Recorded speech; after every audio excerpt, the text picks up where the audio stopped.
हरदीप पुरी जी जैसे लोगों की वजह से ही ये सरकार और बदनाम होती है। और आपको मैं बता देती हूं क्यों।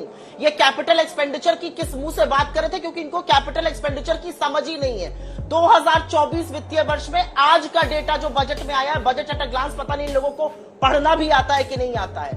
13,70,000 करोड़ कैपिटल एक्सपेंडिचर था पिछले साल का, खर्चा हुआ है 12,71,000 करोड़। 1 लाख करोड़ लगभग कम कैपिटल एक्सपेंडिचर खर्च हुआ है। ये कैपिटल एक्सपेंडिचर की बात करते हैं। ये बड़ी बड़ी बात कर रहे थे क्रियान्वयन की। अरे आपके इंफ्रा क्रियान्वयन का वो हाल है कि कल पुल आप उद्घाटन करते हैं, आज वो गिर जाता है। एयरपोर्ट ऐसे गिर रहा है जैसे दफ्ती के ताश के पत्ते गिर रहे हो। ये आपका एग्जीक्यूशन है। और यहां पर आकर आप बड़ी बड़ी बातें, आप पर क्या छोड़ दिया जाए? आप पर तो छोड़ा गया ना कैपिटल एक्सपेंडिचर। आप 1 लाख करोड़ की कटौती करके बैठे हो। आपने कृषि में कटौती की है, दर्ज करनी थी वो आपने कर ली। मैं लौट रही हूँ आपके पास। बंद करो, हाथ जोड़ के मैं मोदी साहब से गुजारिश करता हूँ। पीरियड ऑफ 5 years 4 करोड़ युवाओं के लिए इंटर्नशिप का जो साधन बन रहा है, कमाई का साधन बन रहा है, वो स्वागत योग्य है। नहीं, सबसे पहले तो मैं कहूंगी अप्रेंटिसशिप प्रोग्राम जो आया है, इतनी स्किल लेबर वर्कफोर्स पड़ी हुई है, जॉब ढूंढ रही है। 9.2% पे आपका अनएम्प्लॉयमेंट का आंकड़ा है। वो जो स्किल लेबर फोर्स है उनका क्या करेंगे हम? उनके एम्प्लॉयमेंट जनरेशन की क्या बात करेंगे? क्या एक IIT इंजीनियर जो रोजगार ढूंढ रहा है या बिजनेस के माध्यम ढूंढ रहा है, क्या उसको ये अप्रेंटिसशिप प्रोग्राम उसको काम आएगा? सवाल ये है कि आप कह रहे हैं 1 करोड़ रोजगार होंगे, 500 एंटरप्राइजेस होंगे, तो यानी एक कंपनी 20,000 इंटर्न्स को सालाना लेगी अगर उनको वो टारगेट मैच करना है।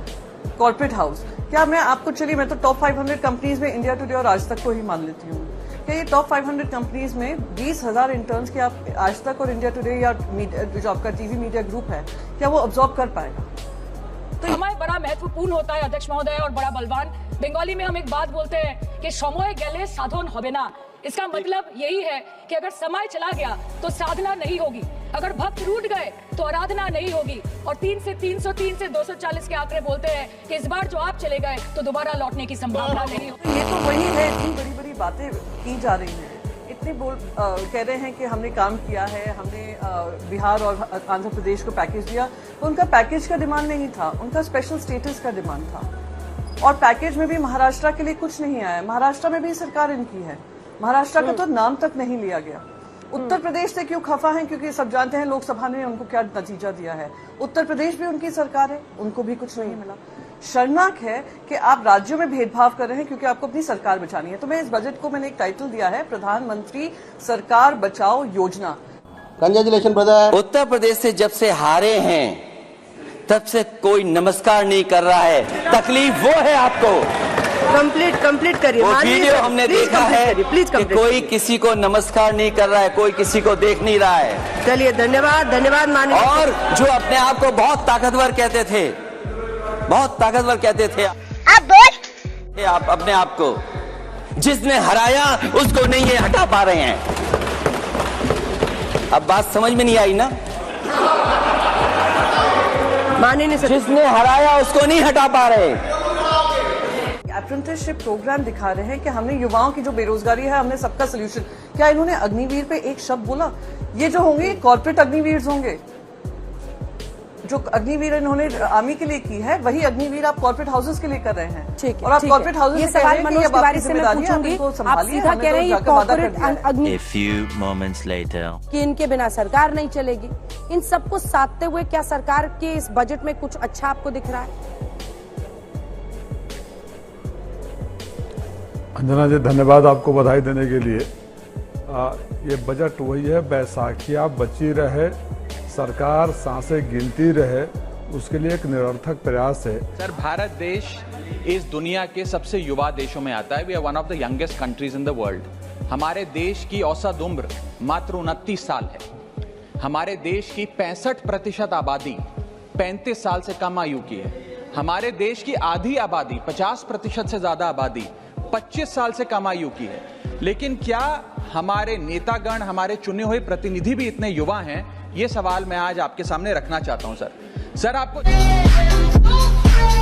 आपको जानकर अचंभा होगा कि फर्स्ट लोकसभा जब इस देश की चुनी गई थी, जब देश आजाद हुआ, पहली बार लोकसभा का चुनाव हुआ, तो उस लोकसभा में 26% लोग 40 साल से कम आयु के थे और अभी 17वीं लोकसभा जो अभी 2-2.5 महीने पहले समाप्त हुई, उस लोकसभा में मात्र 12% लोग 40 साल से कम आयु के थे।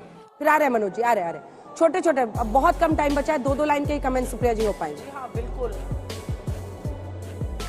ये मुश्किल बजट है डिफेंड करने के लिए और मनोज भाई पूरी अपनी कोशिश कर रहे हैं, उसमें बहुत विफल हो रहे हैं, वो सारी दुनिया देख रही है। पता नहीं आज क्यों इनको अग्नि परीक्षा के लिए उतारा गया, लेकिन कोई बात नहीं। मनोज भाई बस 3 बातों का जवाब दीजिए। रक्षा के बजट में क्यों कटौती कर दी गई? 9.6% से घटा के 9.4% कर दिया गया। कृषि का बजट 3.25 से घटाकर 3.1 कर दिया गया। यही नहीं, आपने स्वास्थ्य का बजट घटा दिया, आपने शिक्षा का बजट घटा दिया। विकसित भारत हम कैसे बनेंगे? ये 6.5-7% की ग्रोथ से थोड़ी हम विकसित भारत बनेंगे।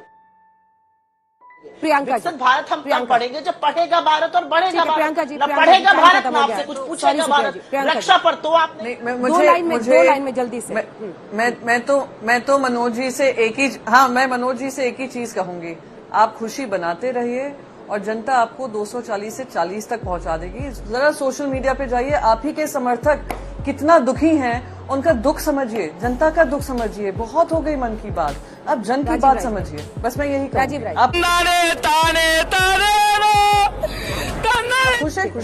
राजीव राय जी जल्दी से 2 लाइन। मनोज जी मुस्कुरा रहे हैं, एक ही लाइन आपके लिए। मनोज जी इतना जो मुस्कुरा रहे हैं, क्या गम है जो छुपा रहे हैं? आप हेल्थ के बजट, शिक्षा का बजट, डिफेंस का बजट कम कर दें।